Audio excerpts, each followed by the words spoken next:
मेरे यूट्यूब के सभी भाई बहन, आज मैं 19 साल पहले इस गीत को रोका गया था।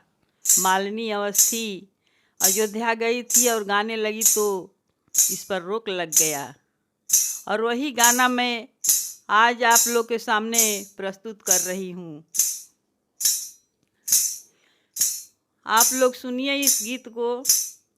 अपने प्रभु श्री राम के लिए आज मेरे मोदी कलयुग का भरत भैया हैं। रामायण में लिखा हुआ है, विश्व भरण पोषण कर जोई,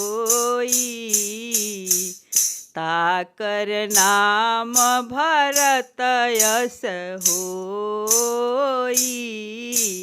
तो आज मेरे जोगी जी और मोदी जी राम लक्ष्मण बनकर इस कली युग में अवतार लिए हैं।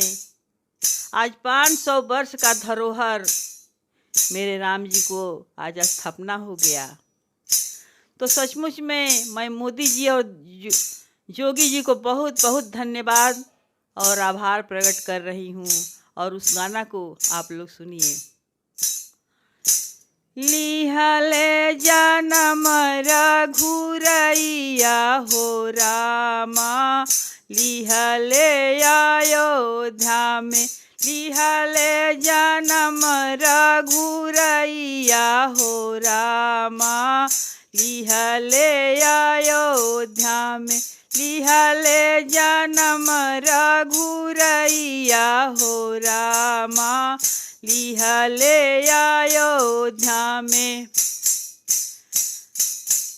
अरे लिहले जनम रघुरैया हो रामा, लिहले अवध में, पिता दशरथ माता कौशल्या, पिता दशरथ और माता कौशल्या,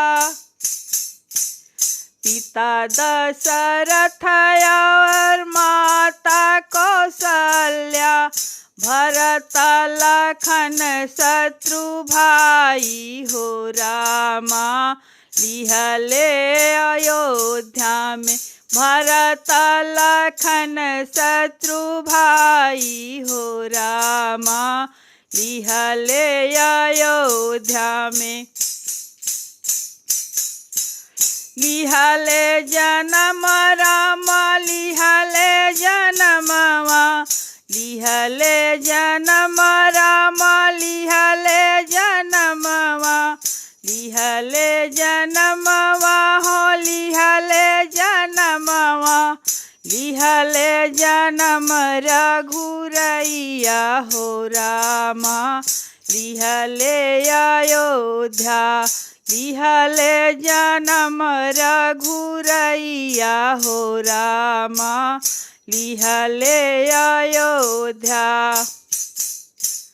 लिहले जनम रघु, लिहले जनमवा, लिहले जनम राम, लिहले जनमवा, लिहले जनम रघुराई हो रामा, लिहले अयोध्या, लिहले जनम रघुरैया हो रामा, लिहले अयोध्या।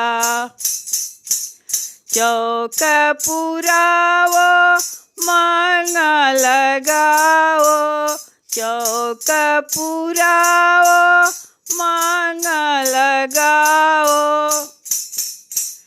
चौक पुरावो मंगल गाओ, मंगल गाओ सब मंगल गाओ, चौक पुरावो मंगल गाओ।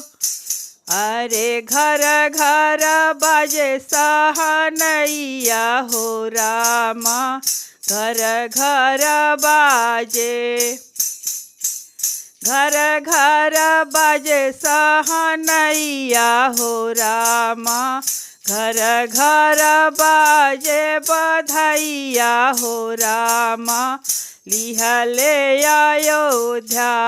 घर घर बजला बधाइया हो रामा लिहले अयोध्या।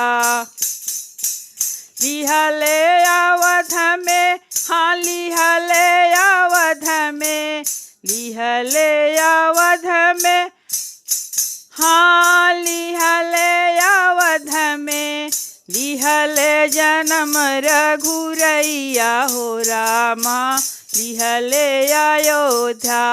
लिहले जन्म रघुरैया हो रामा लिहले अयोध्या।